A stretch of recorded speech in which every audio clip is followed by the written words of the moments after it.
श्री राम और माता हिंगलाज भवानी की कथा।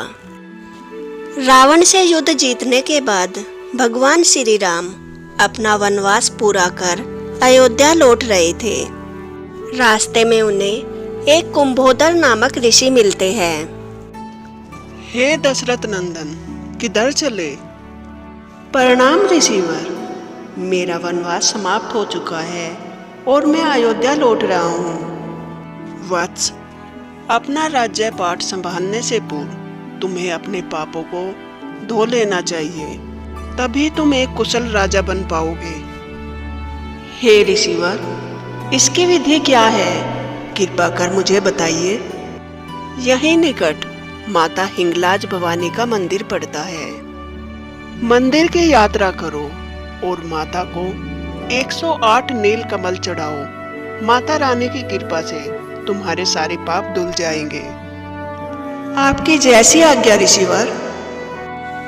श्री राम अपने रथ पर सवार अपनी सेना के साथ हिंगलाज भवानी की यात्रा पर निकल पड़ते हैं और जैसे ही वे माता के राज्य में पहुंचते हैं, माता की योगिनियां उन पर हमला कर देती है और क्षण भर में ही श्री राम की सारी सेना हार जाती है। श्री राम माता की इस लीला को देखकर विचलित हो जाते हैं। हे माता हिंगलाज भवानी, मुझ पर कृपा कीजिए और मुझे बतलाइए मुझसे क्या अपराध हुआ है। आपकी सेना ने मेरी सेना पर क्यों प्रहार किया? तभी आकाशवाणी होती है। हे राम, ये मेरा मंदिर है। यहाँ जो भी आता है भक्त के रूप में आता है, ना कि कोई राजा बनकर। तुमने 14 वर्ष तक वनवास किया है, अब थोड़ा और कष्ट उठाओ। अपनी सेना, अपने वाहन, अपने मंत्री पीछे छोड़कर आओ और पैदल चलकर यात्रा करके आओ। श्री राम की सेना उदास हो जाती है। हे माता रानी, हमने क्या अपराध किया है? हमें क्यों आपके दर्शन नहीं होंगे? मेरी प्रिय संतान, मेरे मंदिर में बिना बुलावे के कोई नहीं आ सकता। आज मेरे मंदिर में तुम्हारे आने का निमंत्रण नहीं है, परंतु मेरा तुमसे वादा है, भविष्य में तुम्हारे वंशज मेरे दर्शन के लिए जरूर आएंगे। भगवान श्री राम माता सीता, लक्ष्मण और हनुमान जी के साथ हिंगलाज भवानी की पैदल यात्रा पर निकलते हैं, परंतु रास्ते में एक रेत का तूफान आ जाता है और श्री राम कितना भी प्रयास करे, लेकिन वे उस तूफान को पार नहीं कर पाए। तभी उन्हें वहां पर एक ऋषिवर दिखाई देते हैं। हे ऋषिवर प्रणाम, आप माता की लीला के साथ अवगत होंगे। हमें यह बताइए, हम यह तूफान क्यों पार नहीं कर पा रहे? हे राम, माता तक पहुंचने के लिए एक गुरु की आवश्यकता होती है। इस रेत के तूफान को पार करने के लिए मैं तुम्हारी सहायता करूंगा।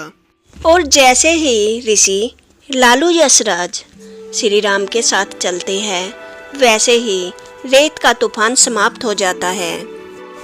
रास्ते में आगे बढ़ते बढ़ते माता सीता को प्यास लग जाती है। प्रिय लक्ष्मण, हनुमान, मुझे बहुत प्यास लगी है, क्या तुम मेरे लिए जल की व्यवस्था कर सकते हो? श्री हनुमान कहते हैं, अवश्य माते, मैं अभी के अभी धरती में एक पैर पटक कर जलधारा प्रकट करता हूँ। और तभी हनुमान पृथ्वी पर अपना पैर पटकते हैं, लेकिन उससे कोई भी जलधारा प्रकट नहीं होती। माते, प्रतीत होता है यह धरती जलधारा विहीन है। तभी लक्ष्मण कहते हैं, धरती जलधारा विहीन हुई तो क्या हुआ? जो पहाड़ है उनके ऊपर बर्फ अवश्य होगा। लक्ष्मण पहाड़ों के ऊपर अपना तीर चलाते हैं, लेकिन उससे भी कोई जल नहीं आता। जब लक्ष्मण और हनुमान कोई भी जल प्रकट नहीं कर पाता, माता सीता धरती पर बैठ जाती है। हे माता वसुंधरा, मुझे बहुत प्यास लगी है, मुझ पर कृपा कीजिए और अपनी पुत्री के लिए जलधारा प्रकट कर दीजिए। और माता सीता अपना हाथ धरती पर लगाती है और तभी के तभी धरती पर 5 कुएं प्रकट हो जाते हैं और उन 5 कुओं से बारी बारी एक एक नदी बहने लगती है। माता सीता जल ग्रहण करती है और यात्रा में आगे बढ़ जाती है। अति कठिन यात्रा के पश्चात श्री राम हिंगलाज भवानी माँ के मंदिर पहुँच जाते हैं और श्री राम अपने धनुष पर एक बाण चढ़ाते हैं और आदेश देते हैं, मेरे बाणों जाओ और धरती से 108 नील कमल इकट्ठे कर लाओ। श्री राम के बाण जाते हैं और वे नील कमलों को इकट्ठा कर देते हैं। श्री राम माता को प्रसन्न करने के लिए यज्ञ की शुरुआत करते हैं, परंतु तभी एक भयंकर तूफान आ जाता है। हे स्वामी, प्रतीत होता है माता अभी भी आपसे रुष्ट है, परंतु यह कैसे संभव है? तभी श्री राम का ध्यान नील कमलों पर पड़ता है। हे प्रिय, माता को तो रुष्ट होना ही था। ये नील कमल मेरे वचनों के अनुसार 108 नहीं 107 है। परंतु स्वामी, यह कैसे संभव है? आपके बाण आपका आदेश न माने। हे प्रिय, मेरे बाणों ने मेरा आदेश तो माना, परंतु इस समय केवल धरती पर 107 नील कमल ही थे। हे भ्राताश्री, अब क्या होगा? ऐसे तो माता रुष्ट हो जाएगी। प्रिय लक्ष्मण, इसका उपाय है मेरे पास। और श्री राम खड़े हो जाते हैं और अपने बाण को धनुष पर चढ़ा देते हैं। मुझे कई नामों से संबोधित किया जाता है, उनमें से एक नाम कमल नयन भी है, तो 108वां कमल मेरा नेत्र होगा।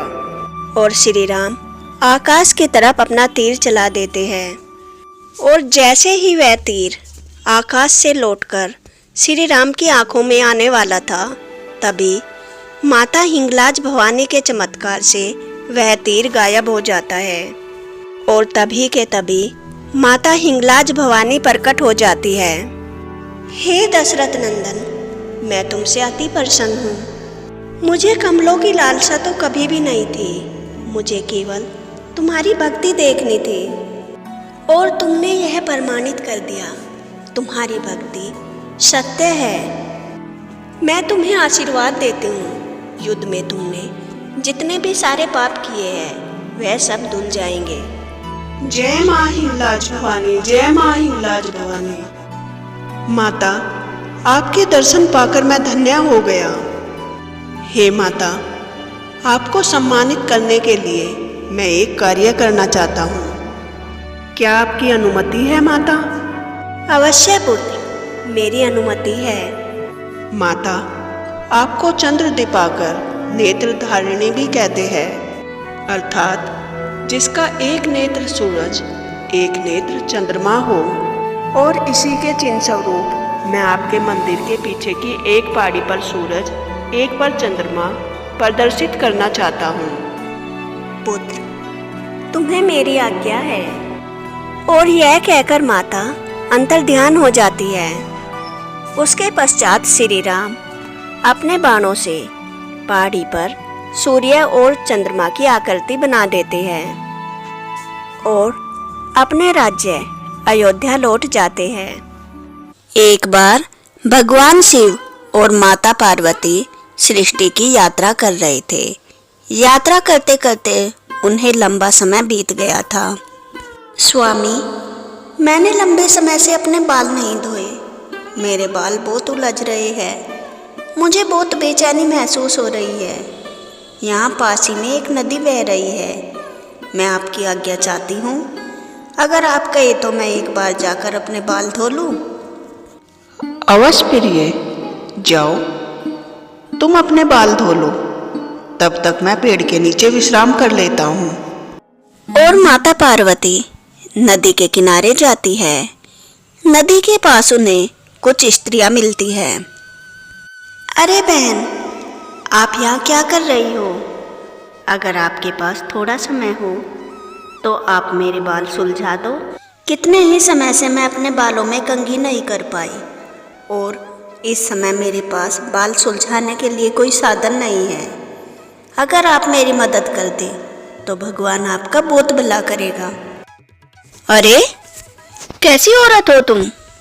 हम यहाँ पानी भरने आए हैं और जाकर अपने पति के लिए खाना भी बनाना है। हम तुम्हें इतनी खाली दिखाई दे रही है कि हम तुम्हारे बाल सुलझा दें। ठीक कहा बहन तुमने। पहले मुझे जाकर भगवान शिव और पार्वती की पूजा करनी है, उसके बाद भोजन बनाना है। हमारे पास इतना समय नहीं है कि हम तुम्हारे बालों में कंघी कर दे और तुम्हारे बाल धो दे। जाओ जाओ, खुद कर लो अपने बालों में कंघी। तभी गांव की तरफ से माधुरी आ रही थी और उसने उन सब की बातें सुन ली। अरे बहन, तुम परेशान मत हो, तुम्हारे बाल बहुत सख्त हो गए हैं। पहले इन पर तेल लगाना होगा, उसके बाद कंघी करनी होगी। कंघी करने के बाद तुम्हारे बाल बहुत मुलायम हो जाएंगे।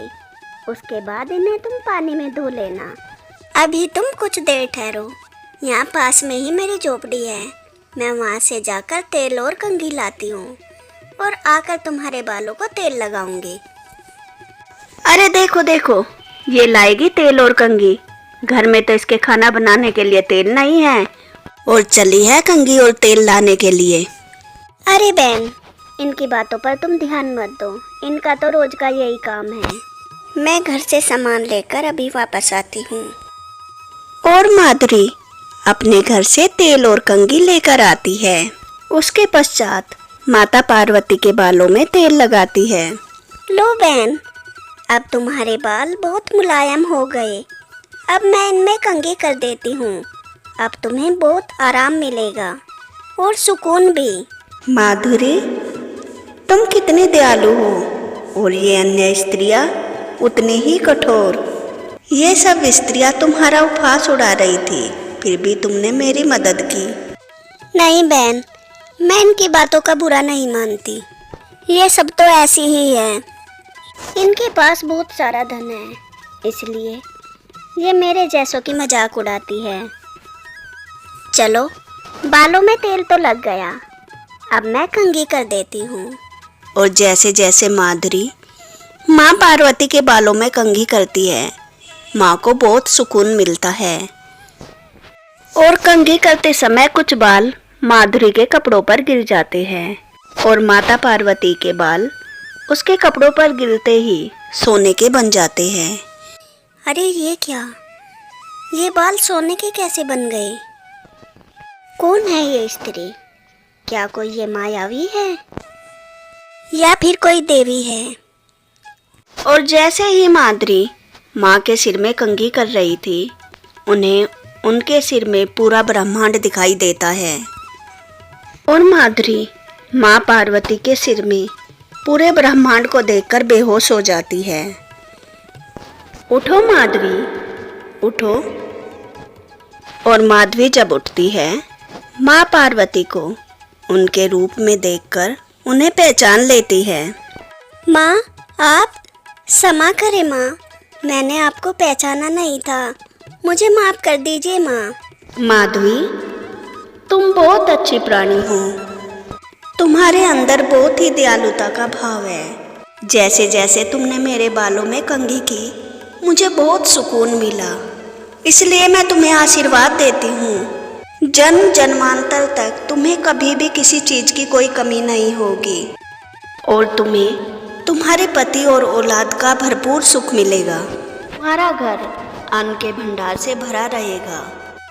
और हाँ माधुरी, जितना तुम उस भंडार में से दान करोगी, उतना ही भंडार तुम्हारा भरता रहेगा।